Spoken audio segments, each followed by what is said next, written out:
Bem-vindos ao último episódio da série As 100 Maiores Descobertas da História. Eu sou o Bill Nye e aqui estão alguns dos fósseis do espetacular Hall dos Dinossauros, do Museu de História Natural Carnegie. Como você deve saber, em apenas 8 horas nós cobrimos as 100 maiores descobertas da biologia, física, química, medicina, genética, geologia, astronomia e evolução.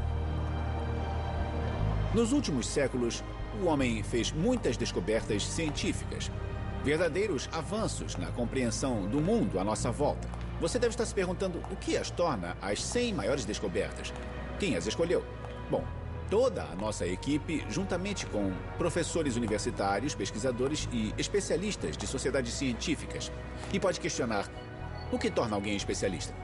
É difícil dizer, mas neste episódio você é o especialista. Desde que começamos a fazer isso, as pessoas perguntam quais dessas 100 grandes descobertas é a número 1, ou a número 9, ou a 99. Bom, com a ajuda de nossos amigos da revista Discover, nós fizemos uma votação e pedimos que você votasse nas descobertas que considera as 10 maiores. A votação terminou, então prepare-se e aumente o volume, porque vamos mostrar o que você escolheu como as 10 maiores entre as grandes descobertas da ciência.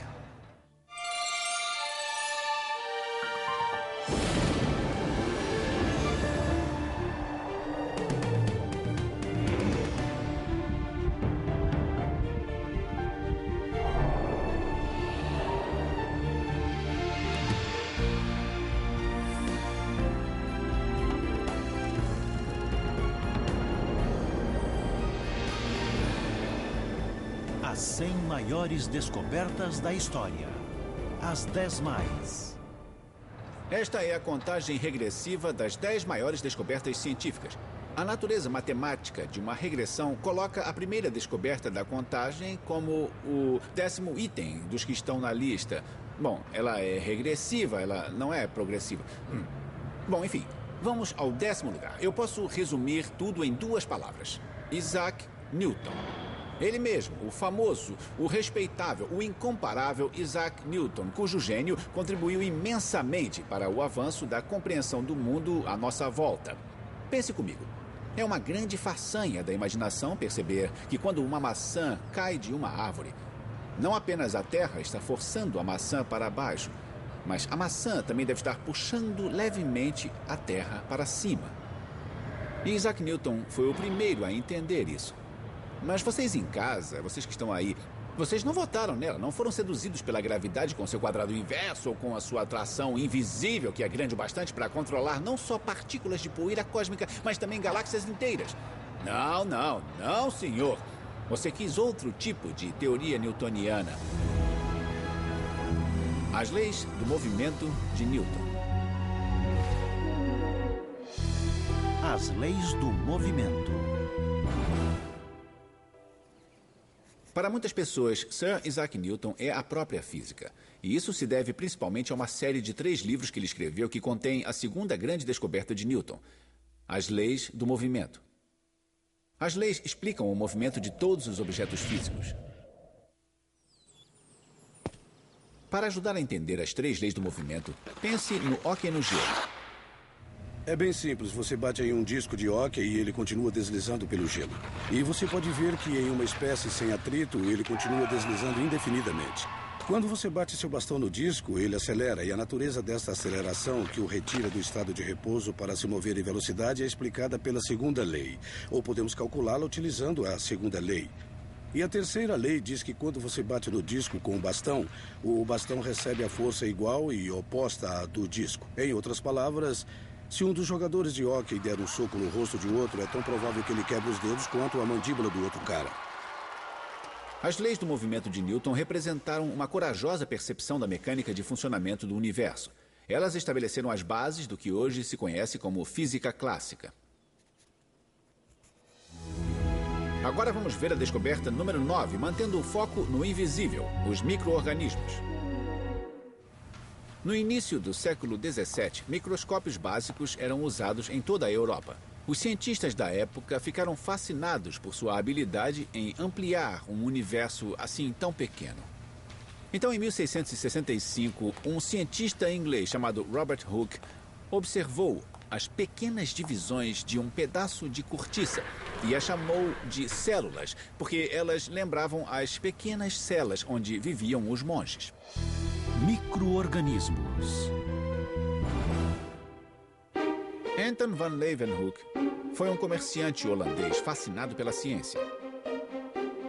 Depois de saber sobre o microscópio de Hooke, ele decidiu construir um para si mesmo. Dr. Gall, para saber o que aconteceu em seguida, eu me encontrei com Joseph Gall, um biólogo celular do Instituto Carnegie, em Baltimore, estado de Maryland. Anton van Leeuwenhoek. O que ele descobriu? Leeuwenhoek descobriu algumas coisas, mas ficou famoso por descobrir os protozoários, que são pequenos animais unicelulares que vivem em águas paradas. E como ele fez isso? Fez isso usando um microscópio que ele mesmo construiu. Você gostaria de ver? Ah, claro que sim. Você tem o microscópio de Bom, Leeuwenhoek? não o original. Eu tenho uma réplica do microscópio de Leeuwenhoek. Ele é formado por 2 placas de latão com um pequeno pedaço de vidro, que é a lente. E nós o usamos colocando a amostra nesse pino aqui. Depois, você aproxima bem os olhos da lente desse lado e, fazendo isso, você pode ver a ponta do pino. A amostra, seja um inseto ou qualquer outra coisa, é colocada no pino. Você quer dar uma olhada nele? Claro. É meio pesado, né? É porque é de latão, é latão, né? era o que ele tinha na época. Em 1675, Leeuwenhoek estava usando seu microscópio para examinar uma gota de água, quando viu uma coisa extraordinária. Um mundo cheio de criaturas que nenhum ser humano havia visto. Micro-organismos. Então, com todo respeito, engenhoca primitiva, Sim. ele descobriu animais unicelulares Exatamente. que hoje achamos tão Isso. normais. Ele ficou mais famoso por descobrir os protozoários, bactérias e os espermatozoides. Mas isso é brilhante. Ele tem uma parte mecânica, um mecanismo de foco. Ele tem todas as coisas que precisamos para observar uma amostra. E funciona. Eles sabiam o que estavam vendo? Quer dizer, eles entendiam o que estavam vendo? Bom, duvido que entendessem o que estavam vendo no sentido moderno, mas ficaram impressionados com todas aquelas coisinhas que estavam vivas na água. As pessoas não tinham ideia de que a água estava cheia de organismos. Acho que eu não tinha ideia de que isso fosse tão pequeno e delicado. E, na verdade, tão elegante. Porque ele cabe na palma da mão. E o que vemos na ponta do pino muda o mundo. Ele muda, realmente. Foi uma ampliação da nossa compreensão da natureza do mundo. De que o mundo à nossa volta não era só coisas mortas, mas estava cheio de vida. Se você for como eu, ou pelo menos parecido, poderia estar morto, não fossem os antibióticos. Algumas vezes durante a vida eu fiquei doente. Muito, muito doente. E essas moléculas me ajudaram a vencer a batalha contra a doença. Você escolheu a mais famosa. Talvez seja a mais fácil de achar, de descobrir, porque é muito potente. De qualquer forma, a penicilina mudou o mundo.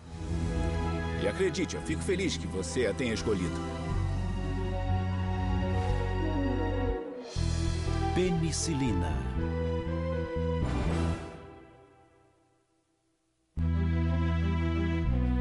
Primeira Guerra Mundial. Mais de 10 milhões de mortos. Muitos devido a ferimentos infeccionados. Depois da guerra, as pesquisas para descobrir métodos seguros de repelir os invasores bacterianos se intensificaram. Entre os que se dedicaram ao assunto estava o médico escocês Alexander Fleming.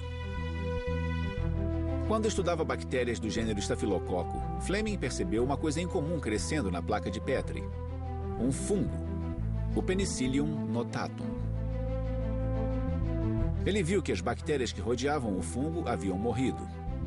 Isso o levou a especular que o fungo estava produzindo uma substância letal para as bactérias. Ele chamou esta substância de penicilina. Nos anos seguintes, Fleming tentou extrair a penicilina e aplicá-la para tratar infecções. Mas ele não foi bem sucedido e acabou desistindo. No entanto, o trabalho de Fleming mostrou-se inestimável. Em 1935, os cientistas Howard Florey e Ernest Chain, da Universidade de Oxford, encontraram o registro de um curioso, mas incompleto trabalho de Fleming sobre a penicilina e decidiram investigar. Desta vez, eles extraíram e purificaram a penicilina com sucesso. E em 1940, eles a testaram. A equipe injetou doses letais de bactérias do gênero Streptococcus em 8 ratos. Em seguida, injetaram penicilina em 4 destes ratos. Em algumas horas, eles observaram os resultados. Os 4 ratos não tratados com a penicilina morreram. Mas 3 dos 4 ratos que receberam a penicilina sobreviveram. Começando com Fleming e passando por Florey e Chain, nascia o primeiro antibiótico do mundo. Era uma droga prodigiosa. Ela curou muitas doenças que sempre causaram muita dor e sofrimento. A faringite séptica, a febre reumática, a escarlatina, a sífilis e a gonorreia. São coisas que você nunca pensou que pudessem matar. O 7º lugar continua no campo das doenças. É a teoria dos germes. A teoria dos germes.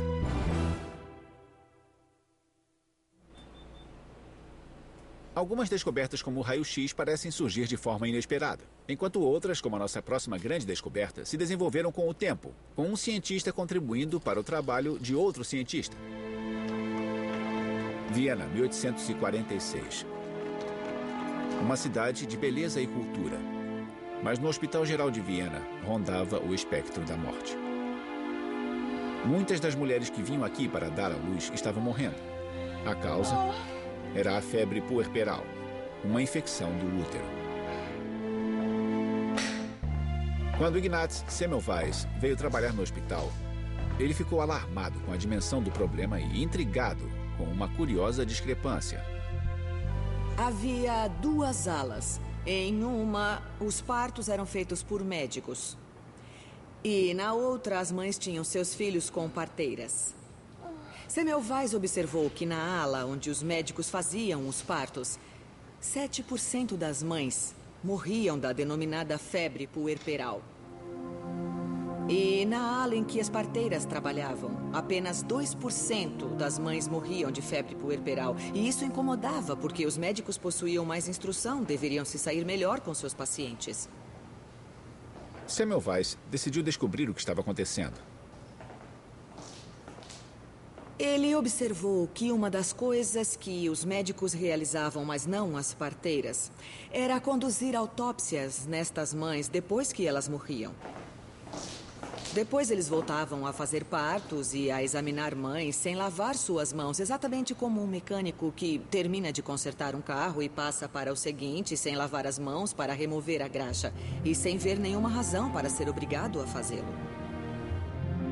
Semmelweis se perguntou se os médicos estariam transportando algum agente invisível em suas mãos que, ao entrar em contato com as pacientes da maternidade, provocaria sua morte.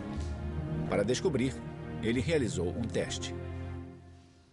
Ele decidiu que os estudantes de medicina, sob seu comando, lavassem as mãos em uma solução de cloro. E, repentinamente, a porcentagem de mortes entre as mães caiu para 1%, ainda mais baixa que a das parteiras. Com esta demonstração, Semmelweis percebeu que a doença infecciosa, neste caso a febre puerperal, tinha uma única causa. Se você eliminasse a fonte da infecção, a doença não ocorreria. Mas em 1846, ninguém havia feito a conexão entre bactérias e infecções.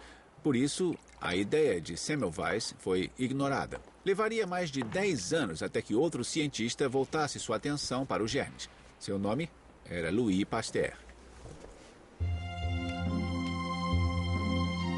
Pasteur havia perdido 3 de seus 5 filhos para a febre tifoide.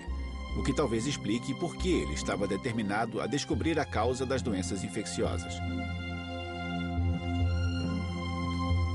Foi o trabalho de Pasteur para a indústria da cerveja e do vinho que o colocou no caminho certo. Pasteur estava tentando descobrir o que estava estragando grande parte da produção de vinho do país. Ele descobriu que o vinho estragado estava contaminado por micro-organismos, os germes. Eram os germes que azedavam o vinho. Mas com um simples tratamento térmico, ele demonstrou que os germes podiam ser eliminados, salvando o vinho. Nascia então o processo de pasteurização.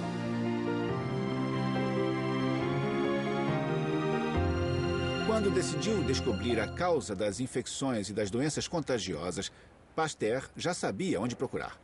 Os germes, segundo ele, causavam doenças específicas, e ele provou isso por meio de uma série de experimentos e demonstrações que levaram à sua grande descoberta, a teoria dos germes. A teoria dos germes literalmente sinaliza o início da medicina moderna. A teoria dos germes se baseia na ideia central de que um micro-organismo causa uma única doença nas pessoas. Hoje isso parece ser extremamente óbvio, mas este é um dos conceitos mais revolucionários da medicina. Nós somos o que herdamos. Eu sei que você estava pensando nisso porque esta é a nossa descoberta número 6. Leis da hereditariedade.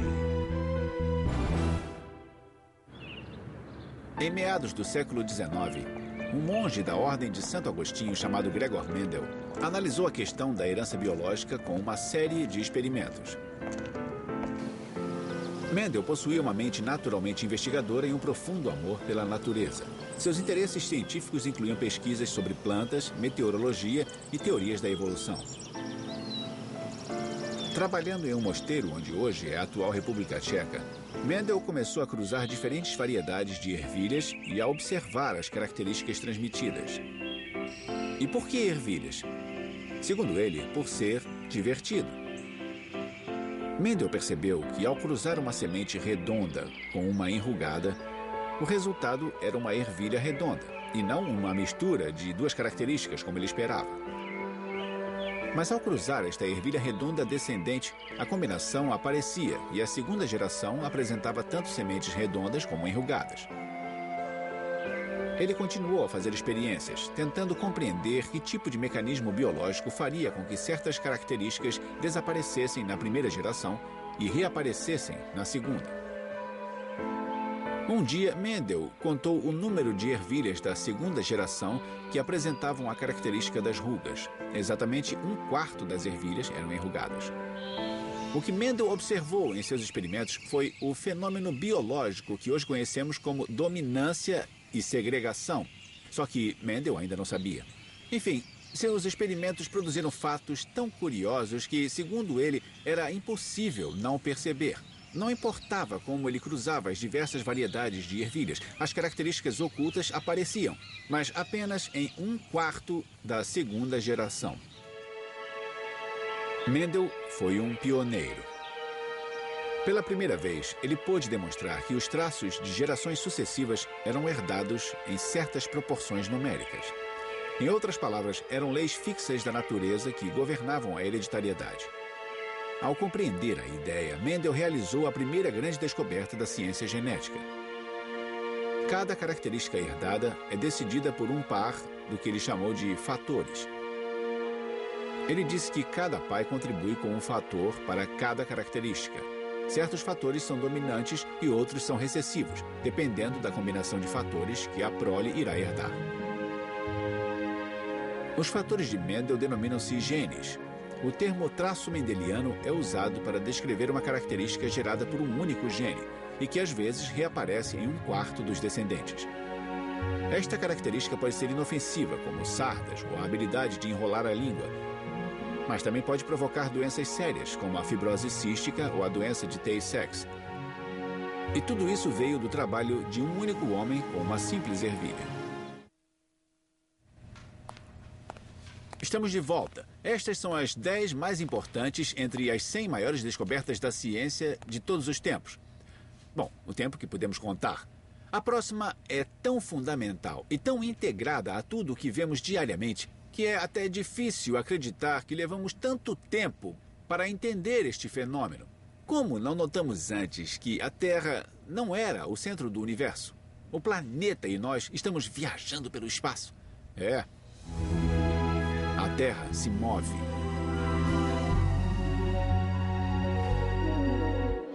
A Terra se move. Estamos no ano de 1543. Um homem de 70 anos está morrendo. Seu nome? Nicolau Copérnico. Ele era médico e advogado de profissão, mas por quase 40 anos também foi astrônomo amador. Uma prática que o levou a desafiar uma das crenças mais fundamentais e sagradas de seu tempo. Quando jovem, Copérnico estudou o céu e descobriu que o sistema geocêntrico dos gregos falhava ao prever o movimento planetário. Ele começou a se perguntar se a própria Terra não estaria em movimento.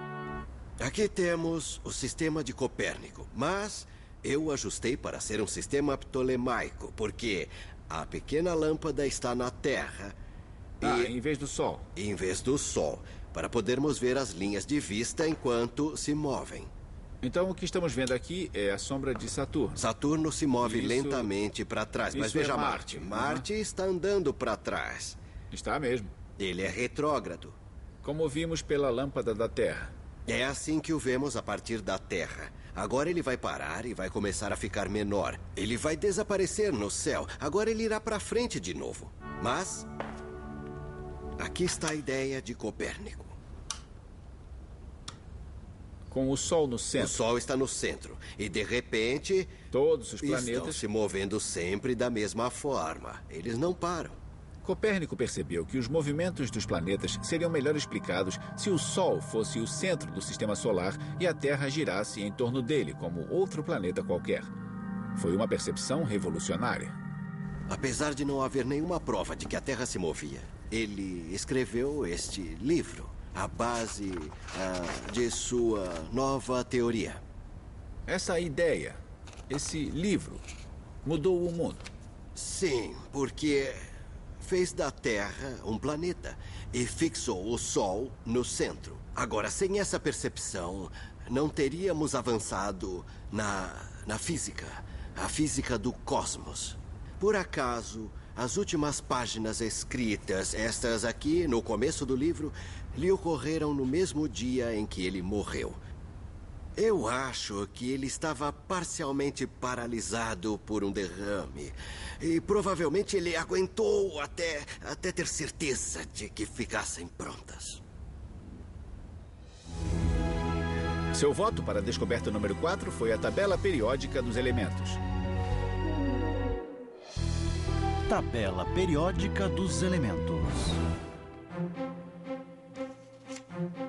Em 1869, um professor de química russo chamado Dmitri Mendeleev estava escrevendo um livro escolar para seus alunos quando começou a imaginar como poderia explicar melhor os 63 elementos conhecidos naquela época. Para ajudar a formular seus pensamentos, ele criou uma ficha para cada elemento. Em cada ficha, ele escreveu o nome do elemento, seu peso atômico, suas propriedades típicas e suas semelhanças com outros elementos.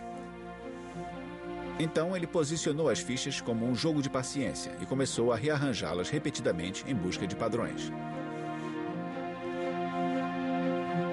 Então veio o momento da descoberta. Diante dele havia uma coisa extraordinária. Os elementos se ajustavam em 5 agrupamentos verticais.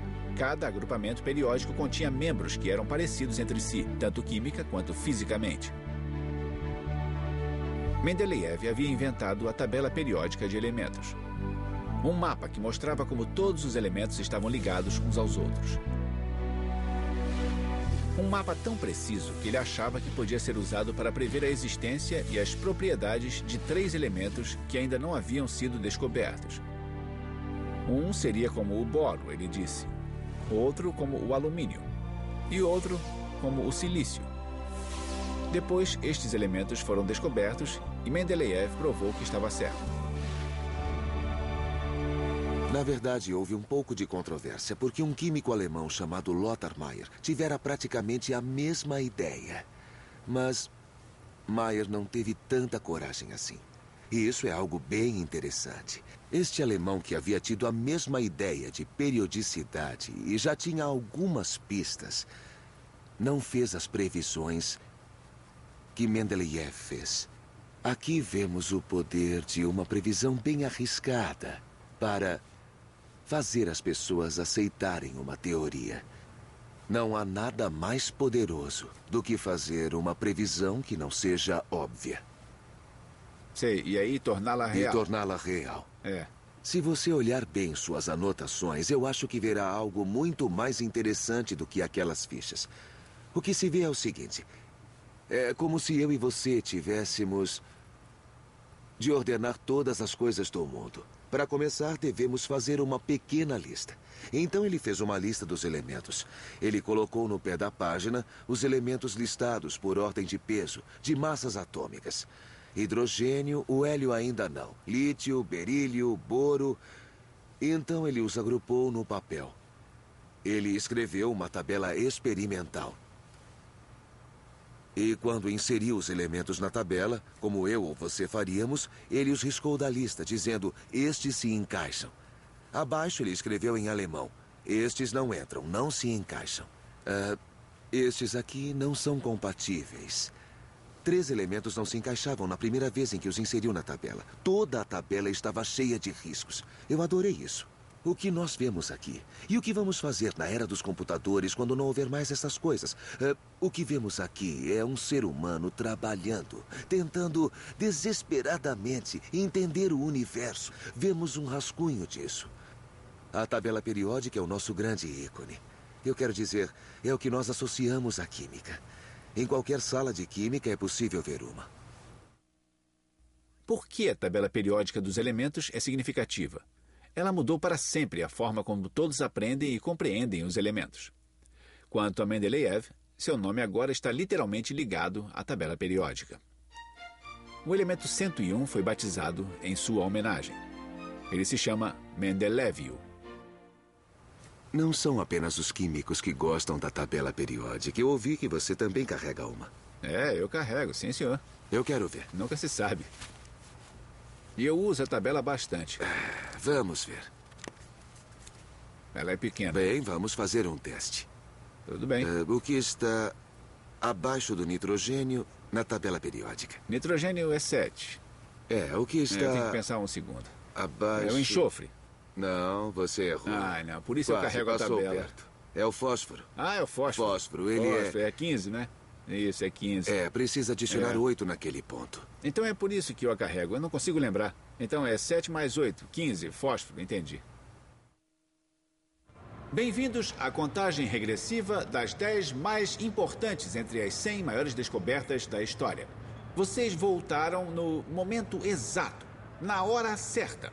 Vamos falar do primeiro homem a questionar o entendimento do senso comum da passagem contínua e linear do tempo. Ele não desliza sem dificuldades, sem obstáculos no caminho. Não. O tempo também é parte do espaço. Girando através do universo estão forças fundamentais, cuja natureza foram intuídas pela primeira vez pelo homem que você indicou 2 vezes na lista das 10 mais. Albert Einstein.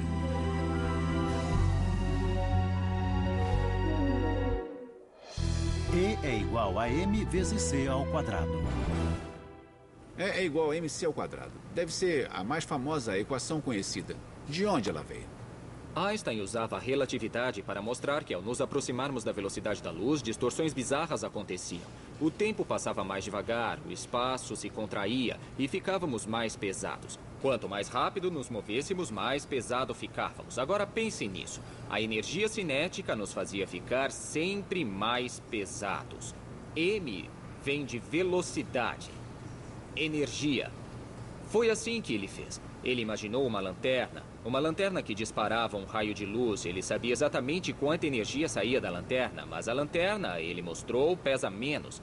A lanterna pesa menos ao emitir o facho de luz. Então, o E da luz vinha do M da lanterna. E a razão é o c². Foi assim que ele fez.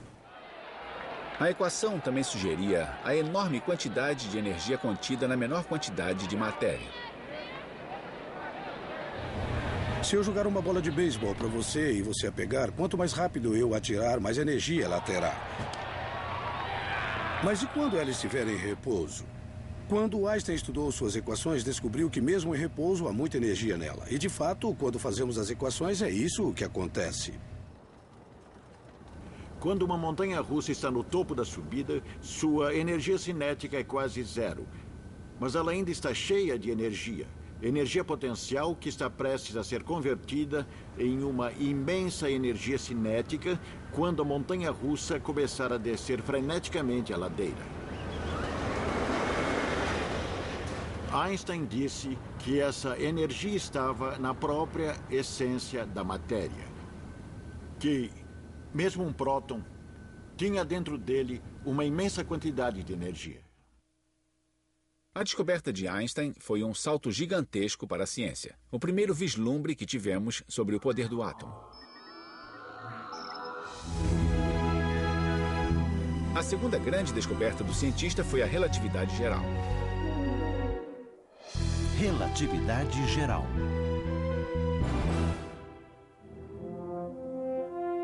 Graças às reflexões de um obscuro funcionário de um escritório de patentes na Suíça, nossa próxima grande descoberta revelou que o universo era um lugar estranho e misterioso. Este funcionário era Albert Einstein. No início do século XX, ele estava intrigado, assim como o restante da comunidade científica, pelo enigma da órbita do planeta Mercúrio. Apesar de as leis da gravidade de Newton descreverem com precisão o movimento dos planetas, estas leis falhavam ao tentar prever corretamente a órbita de Mercúrio.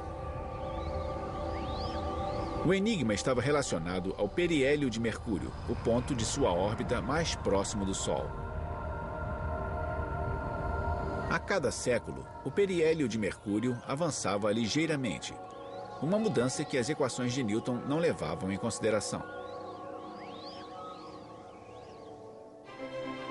Em uma atitude arrojada e estarrecedora, o jovem Einstein propôs sua própria teoria para explicar o enigma da órbita de Mercúrio. Durante o processo, desenvolveu uma teoria que refinaria as leis da gravidade de Newton.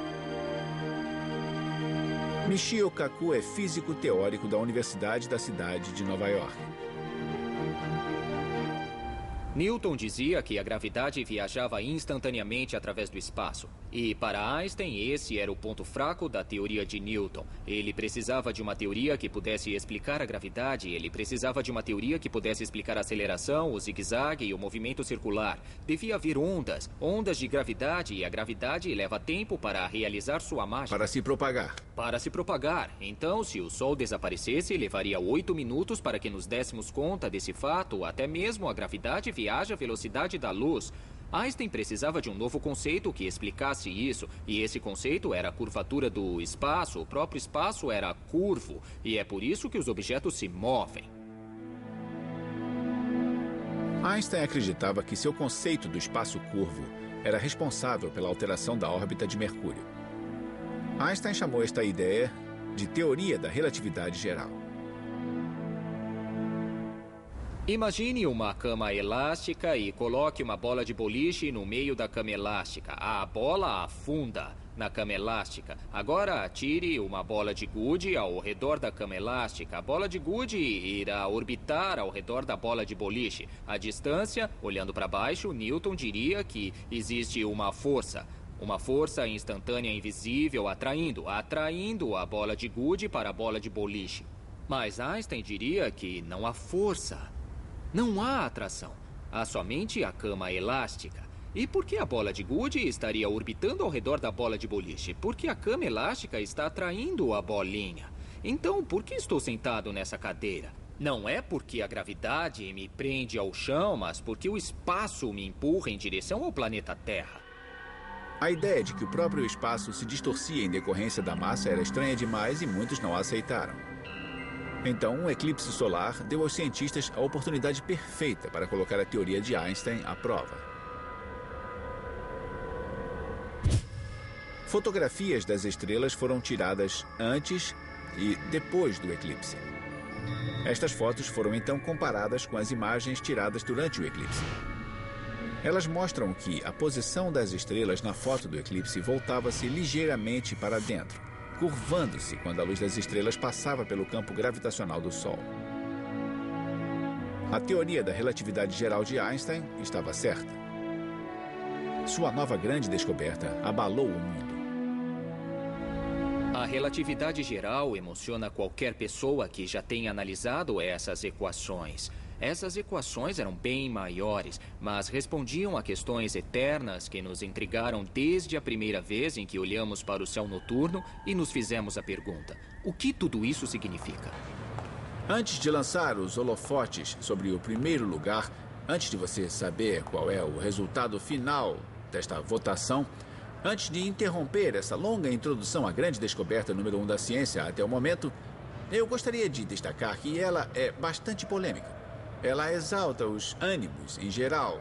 Não importa a sua opinião, tenha em mente que a nossa descoberta número 1 se originou de coisas na natureza que o surpreenderam. E ele tentou explicar o que viu. Não é só a história de um homem tentando causar problemas. É a história do homem que fez o que eu e você consideramos a descoberta número 1 de toda a nossa história. A seleção natural. Seleção natural. Sr. Moody, continue. Na década de 1820, a cirurgia era uma coisa apavorante. Não havia anestesia e os jovens estudantes de medicina eram obrigados a observar e aprender.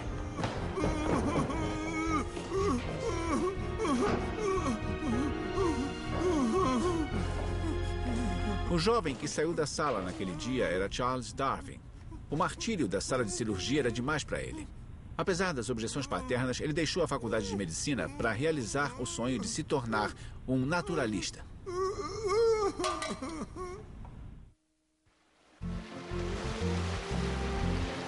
Darwin foi contratado como naturalista a bordo do navio inglês HMS Beagle e embarcou em uma expedição para pesquisar e mapear as águas costeiras do mundo. O Beagle permaneceu no mar durante 5 anos. Para Darwin, pareceu uma eternidade. Ele dividiu uma pequena cabine com o capitão, com quem teve várias divergências, incluindo a história da criação. Darwin. Enquanto o capitão acreditava na versão da Bíblia para a criação, Darwin acreditava que a Terra havia se modificado lentamente ao longo de milhões de anos.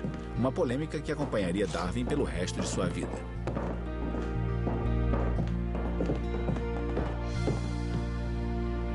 O governo britânico pagou por isso? Não, na verdade o pai de Darwin pagou a viagem e também pagou um assistente para ajudar o filho a recolher os espécimes e preparar os caixotes para o envio.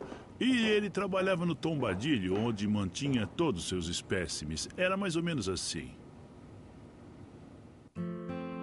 O Beagle parou em portos da Austrália até a América do Sul, incluindo 36 dias nas Ilhas Galápagos. E Darwin aproveitou ao máximo. Ele registrou longas observações sobre as plantas e os animais nativos. Ele recolheu e preservou milhares de exemplares para seus estudos.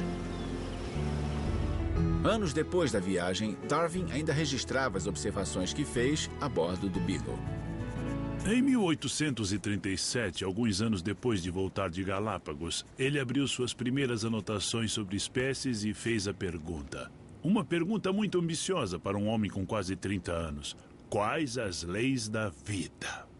Essa era a questão central. Era sua questão central. Tentar encontrar as leis que agiam no mundo natural, assim como as leis que os físicos e químicos descobriram no mundo inorgânico. A tentativa de Darwin para compreender as leis da natureza tomaram forma quando ele estudou os animais das Ilhas Galápagos. Ele tinha especial interesse nas diferenças físicas em certas espécies. Por exemplo, os tentilhões de Galápagos tinham bicos de formas diferentes. Eles variavam de acordo com os ambientes em que viviam.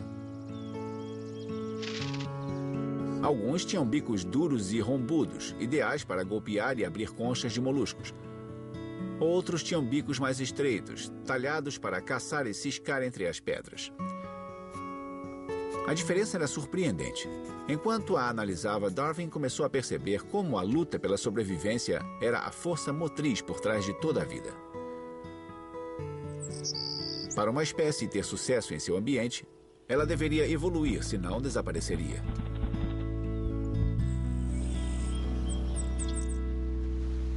Com este insight simples, mas poderoso, ele fez história. Darwin descobriu o mecanismo de funcionamento da evolução, o processo de seleção natural. Darwin efetivamente não foi o primeiro a pensar nisso, não é? O que sua descoberta tinha de diferente ou especial? Ele foi o primeiro a pensar em um mecanismo específico, que é a seleção natural. Foi o primeiro a popularizar a ideia de grandes eras, os milhões de anos envolvidos neste processo. Também foi o primeiro a popularizar a ideia da árvore da vida, na qual estamos ligados a todas as coisas vivas. O geneticista Dobzhansky uma vez disse: nada faz sentido na biologia sem a evolução. Porque a biologia de hoje é a biologia evolucionária. A evolução é a base da biologia e tem sido assim desde 1859. Como chegamos aqui, que tipo de criaturas nós somos, como estamos ligados a tudo na natureza. Isso foi demonstrado. Somos todos parte de uma grande árvore da vida, ligados a uma linhagem, ao DNA, que nos conecta com todos os seres vivos da Terra. Isso não é metafórico, isso é real. Por que Darwin demorou 20 anos para publicar suas ideias? Ele sabia que haveria uma onda de protestos religiosos. E até a sua esposa não ficou feliz porque ele estava escrevendo coisas incompatíveis com a Bíblia. Ela escreveu uma carta quando se casaram dizendo: espero que a sua ciência não nos faça passar a eternidade em dois lugares muito diferentes. Caramba! Ela se preocupava seriamente com isso. Finalmente, em 1859, Darwin publicou sua Teoria da Seleção Natural.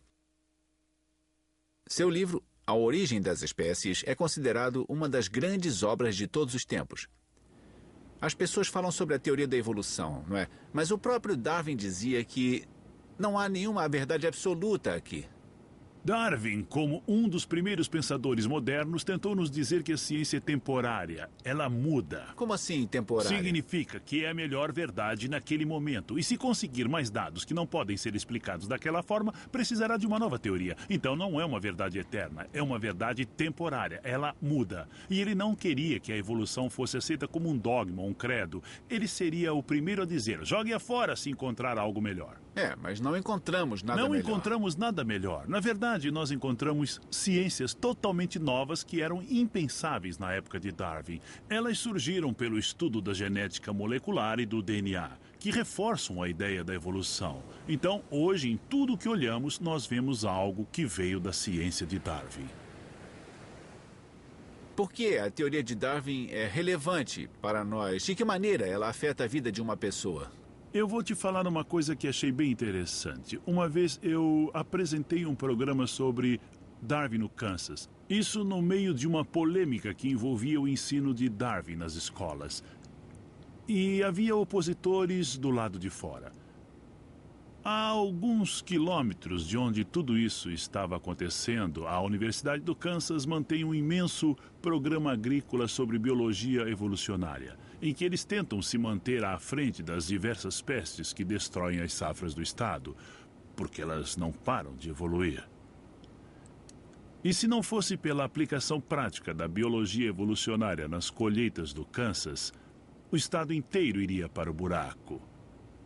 E eu achei muito curioso, aquelas pessoas se mostravam tão preocupadas com o ensino do darwinismo nas escolas. Não pareciam perceber que toda a sua economia dependia da aplicação da biologia evolucionária. Aí estão elas, as 10 maiores entre as 100 descobertas da história. E antes que você fique indignado porque sua descoberta favorita não apareceu, eu devo dizer que eu entendo a sua dor. Olha para essa lista. Você viu o eletromagnetismo? Vamos falar a verdade. Sem ela, agora eu não estaria aqui na televisão e você estaria fazendo outra coisa. E aquelas coisas grandes, como as placas tectônicas e o Big Bang? Sem as placas, sem movimentos na crosta, não estaríamos aqui. Sem o Big Bang, não haveria o universo como o conhecemos. A sua lista é curta e omitiu essas descobertas também. Eu sinto falta da seguinte história entre as 10 mais. Uma mulher procurou Michael Faraday depois de uma de suas palestras sobre eletromagnetismo e perguntou: mas, Sr. Faraday, para que serve isso? E ele teria respondido: madame, para que serve um bebê recém-nascido? Isso foi profético, foi visionário, isso foi brilhante. Recém-nascidos não são muito úteis, eles choram, eles se sujam. Ainda assim, nunca se sabe. Não temos como saber com certeza no que eles vão se tornar. Sejam bebês ou eletromagnetismo, o potencial é tudo. Nós chegamos ao final. Eu espero que tenha aproveitado a jornada. Foi fantástica para mim. Eu encontrei pessoas intrigantes, pesquisadores, historiadores científicos e prêmios Nobel, todos amantes da ciência, que conhecem a alegria da descoberta. Cada uma dessas descobertas e os incontáveis insights que aumentaram nossa compreensão do mundo merecem mais espaço do que podemos oferecer. Mas esperamos que você reflita sobre todas elas enquanto continuamos a explorar, a entender e a descobrir. Divirta-se. Tchau. Versão brasileira Vox Mundi.